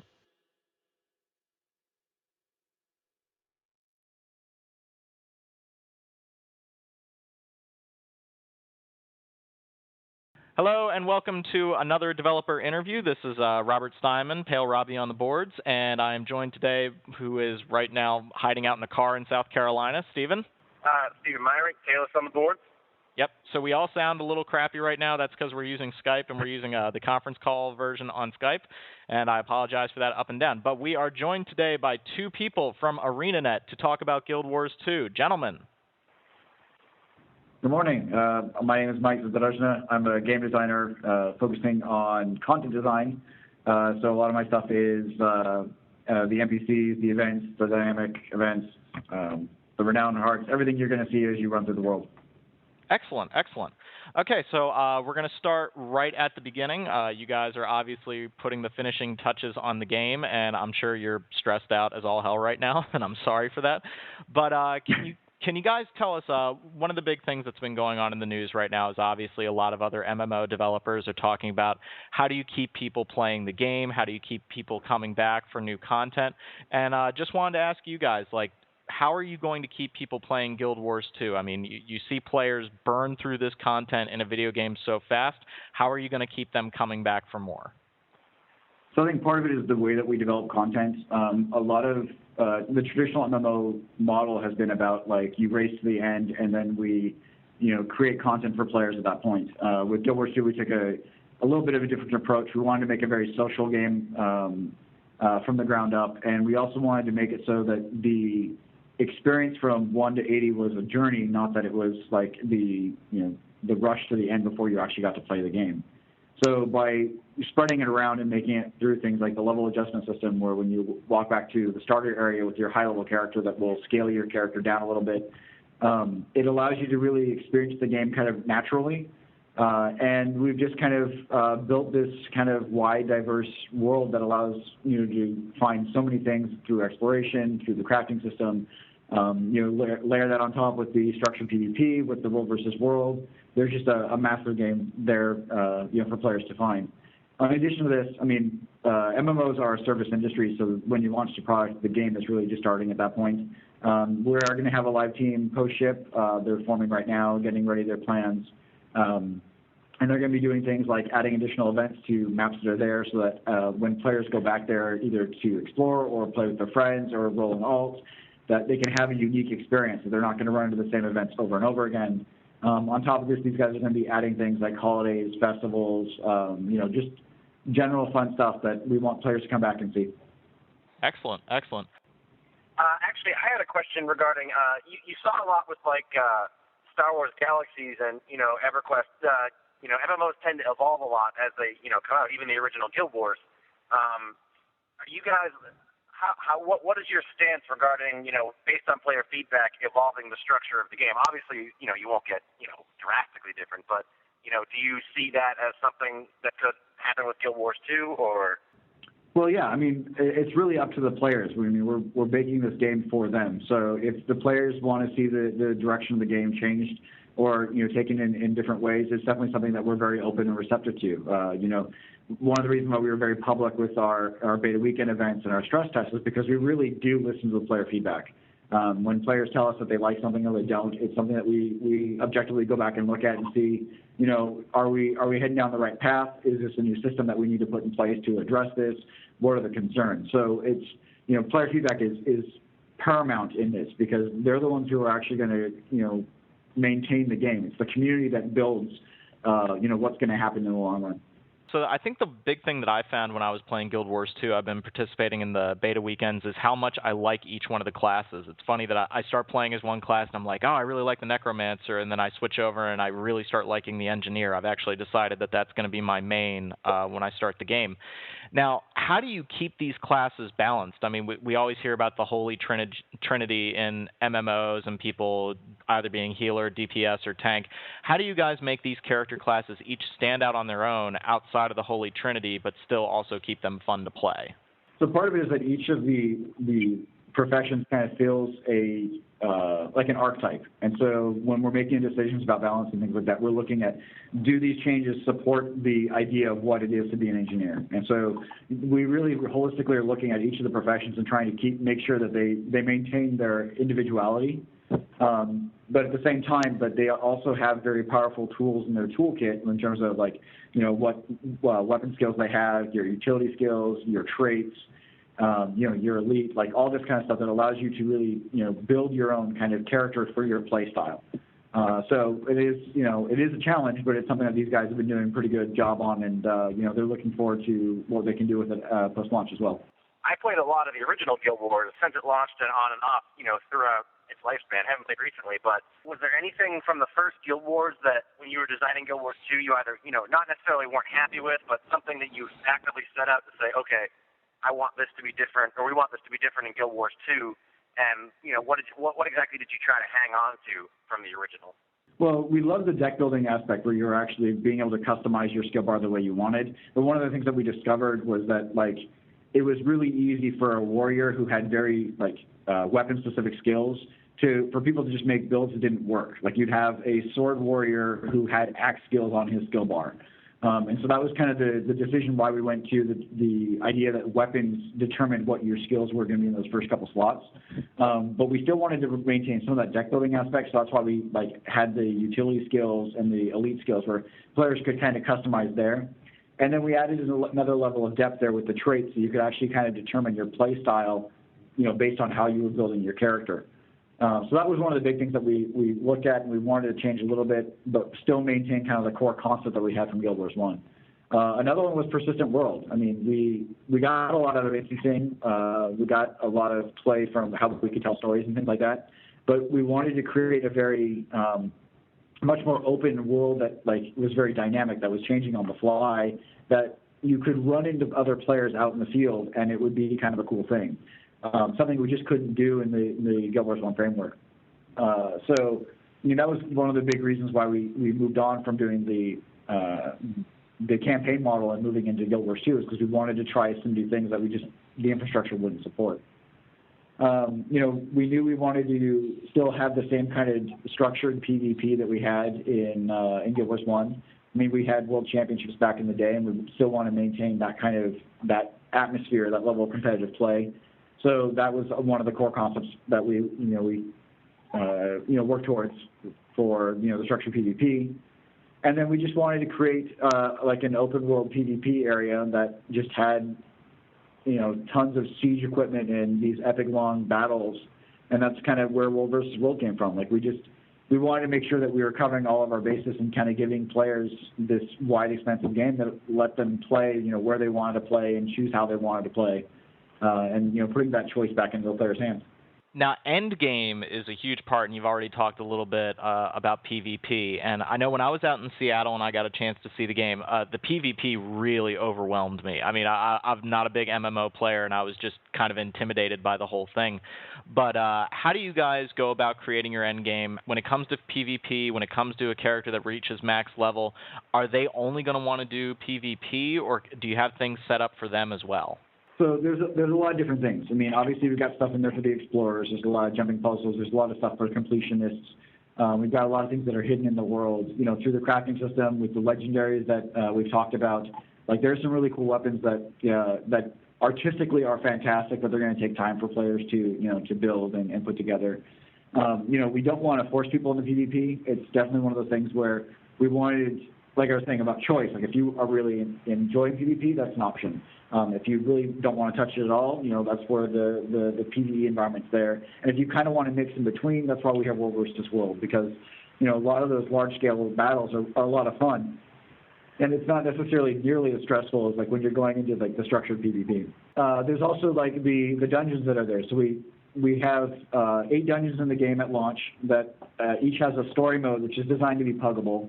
But then each one has what we call an explorable mode, which is once you've done it, then we bump everything up. The difficulty goes through the roof, and it's definitely designed for them to be more challenging for players. So there's a bunch of different paths through these explorable dungeons, and allow kind of players to kind of pick how they want to go through and see the challenge that they want to do. So there's a ton of stuff that's in the game that's just layered in there for players when they actually, when they get to 80. But at the same time, a lot of this is you have access to this. You're unlocking this during your play from 0 to 80. The journey is about the gameplay to 80. It's not about okay, now it's your 80. Now the real game begins. Now, regarding getting to 80, I've been following the game, since you guys announced it, just being such a big fan of the first one.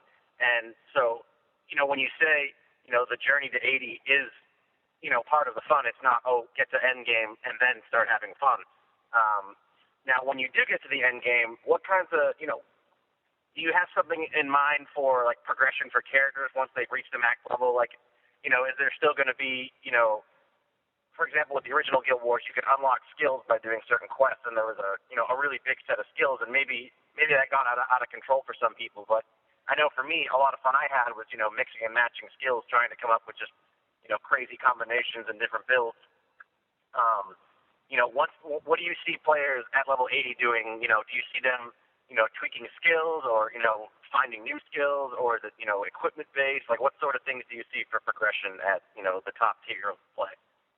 So there is a lot of armor sets that are hidden to specific things, either whether it's through karma, through the dungeons. So there's how you're going to make your character look and how you're going to feel epic about it. That is something that's there for players to go do. There's a lot of there's just a ton of gameplay that unlocks for you at level 80. The battle for ore is pretty epic. I mean, it's spanning through 3 different maps where there's these giant meta events that are all affecting each other. So there's just a ton of things for you to go do and find. And like I was saying, with legendaries, you can do some really cool like weapons and things like that. So it's not that we're forcing you to like, okay, once you get to 80, these are the things that you need to go do as a checklist. There's just a lot of things for you to go explore and find. So Steven and I are always fighting when it comes to character classes in video games. With Diablo, I'm a witch doctor, he's a wizard, and he's wrong. And when it comes to Guild Wars 2, I'm an engineer, and he's an elementalist, and once again, he's wrong. So now I got to ask you guys, if you were going to pick a character class, what would it be? Thief all the way. See, what's funny is I really struggled with the Thief when I was playing it. When I played it with you guys and when I played the beta weekends, I really felt I liked the Thief, and then it felt like if I ever ran into more than one enemy, I was just screwed. And then I switched over to the Engineer because I really liked that crowd control and kind of staying back and shooting dual pistols at people. I really started to fall in love with that. So this is one of the things I really love about our game is like, you can get a room full of like 8 or 9 different people and have them talk about like how each profession works for them and how they find it. And you're going to get, different answers from every individual. Like for me, like there's a ton of play with the Thief on like the short bow for doing a lot of AoE damage and things like that and condition based. Like you just have to be a little bit more creative with your builds in terms of how it works for certain other people. But each profession speaks very differently to different people. Like the Necromancer isn't for me. I've tried it. I don't understand nearly the appeal that does for other people, but I've seen people who are really into it that can just dominate the game. So it's nice that each profession, like it really comes down to your personal play style, how you want to play the game. And you're just going to find that people attach to the different archetypes a little bit differently. And I just think that's awesome. And that was definitely something I enjoyed about the first game. And from what I've played in the beta of Guild Wars 2, I was really enjoying. I played an Elementalist Necromancer in the original and Elementalist in the second one because that's how I roll. And contrary to what he said, Rob is actually wrong. But it seems to me that there are a lot of opportunities, even just within that one class, for playing different styles. Like, with the lightning attunement, you have like the lightning whip and so on and so forth. And it feels like you can it's almost like a shooter at times for me, because it's, rolling from side to side and, getting up close to the enemies and having the skills to, knock them away or, get yourself far away.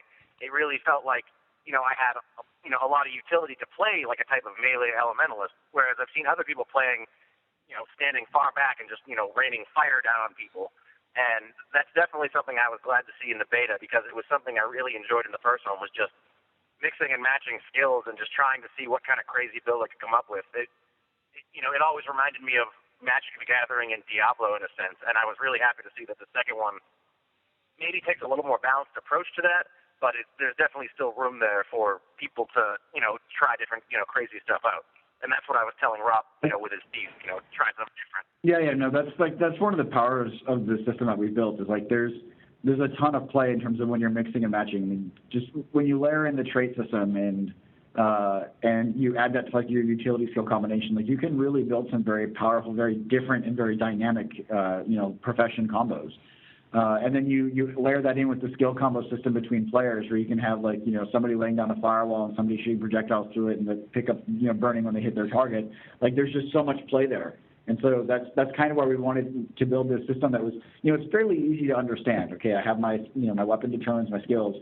But what that actually translates to when you're in the game can be very different when you start layering all these other systems. So this easy to kind of get into but very difficult to master, I think, was something that we were really trying to hit. So, out of curiosity, do you anticipate seeing future patches for the game, after release? Like, do you expect to be adding new traits and new skills to every class? Like, I don't know, maybe higher level ones or more powerful ones, or just additional ones in general, like maybe new weapon sets for a wizard or for an elementalist, to expand what they have on offer. Do you see that kind of progression for characters after launch?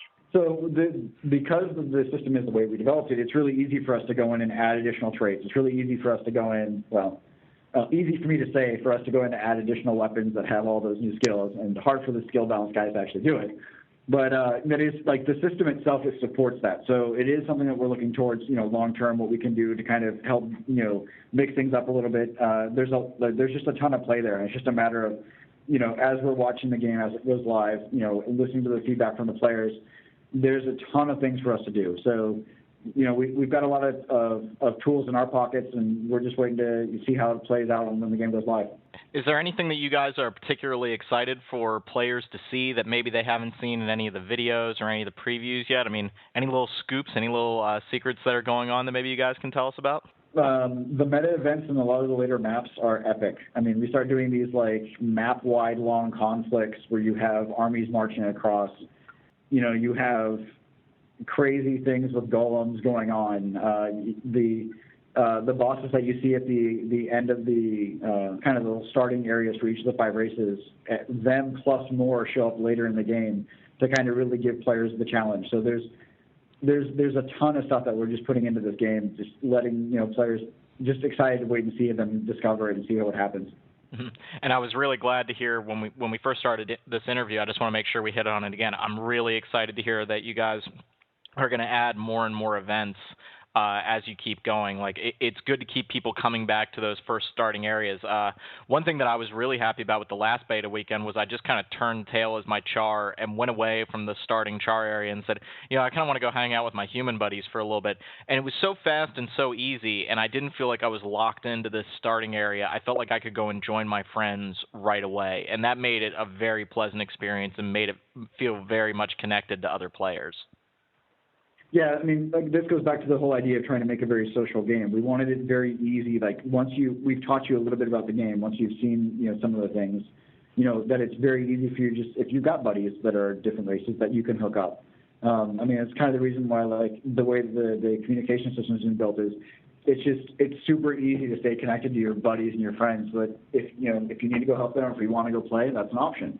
And again, with the level adjustment system, if I'm on my level 60 character and you're having problems, on your level 15, I can go down there, I can help you. I'm not trivializing the content, and I'm still progressing my character in some way as well. So it's just one of those things where we just want to make it very easy for players to find each other, to group up. And again, going in with the idea that there's no more kill stealing and things like that. Like, we're just trying to make a game where you're really excited about, other people being around you, and that it's easy for you to play with your friends. That was actually the ease of play was something I noticed in the beta, was that, with a game like, for example, World of Warcraft or even my favorite Lord of the Rings online, you have this situation where you have to find where you're supposed to be at that point in time. I can't be in this area, it's not the right level, or I can't play with my friend, it's too low level. Whereas when I started playing Guild Wars 2, it honestly felt like I was just exploring, like, okay, here I am, I'm just going to run and find an event. Oh, something's happening here. And then kind of organically, like, without me even having to, like, look at a map or a quest log, it was just, hey, there's something going on over there. I'm going to run over there. And is that, now, on the one hand, I really enjoyed that, but as I got a little further, I said, okay, is the whole game just a matter of stumbling upon events? Or, I'm not sure if we can talk about this yet, but, later in the game, is there more of a rigid setup for questing? Not like, oh, here's a quest, go do this, but like, will it be a situation where you enter an area with an intention, like, oh, I have to go help this army, and then you show up and, you have a rigid sort of, here's your goal. Maybe the way you approach that goal isn't, rigid, but, a little more than just, okay, you're in this area, wander around and find stuff to do. Well, that's kind of one of the reasons why we put in the scout system. So there's a bunch of scouts that kind of point you to the various hearts, the renowned regions, that kind of gives you, here's some content that's at these set levels. So you kind of know as you're progressing through, kind of where the safe areas for your level are, and you don't wander off the beaten path. But at the same time, like, we do want that sense of exploration, because we think that's a very powerful kind of cool thing. The fact that it's very organic, that you walk into an area and you're like, oh, look, there's something going over there. I'm going to go explore. I'm going to go play with that. I'm going to go see what happens. And you kind of get these situations where, hey, I just joined these 3 other guys who are doing this event, and now we're wandering into an area that's way too high for me as a solo player. But because I'm with buddies, I'm with these other guys, I can now tackle this stuff. So it makes a very organic, very interesting gameplay experience that we just are letting you kind of explore and see this. Yes, we still have some guidance for it, through, like I said, the scout system, also with the meta events that are kind of telling you what's going on for the big kind of story of the area. But it really is, we are kind of just letting you kind of go play the game the way you want to. Cool. So Guild Wars 2 is going to release on August 28th, and people that pre-ordered the game get a 3-day head start, correct? pre-purchasers will get in on the 25th, yes. Excellent. And I think we're all very excited, and we wish you guys the best of luck. And, I think you got a hell of a game, and hopefully it works out for you. Thank you so much. We're just super excited to get game in the hands of the players and just being able to play alongside them.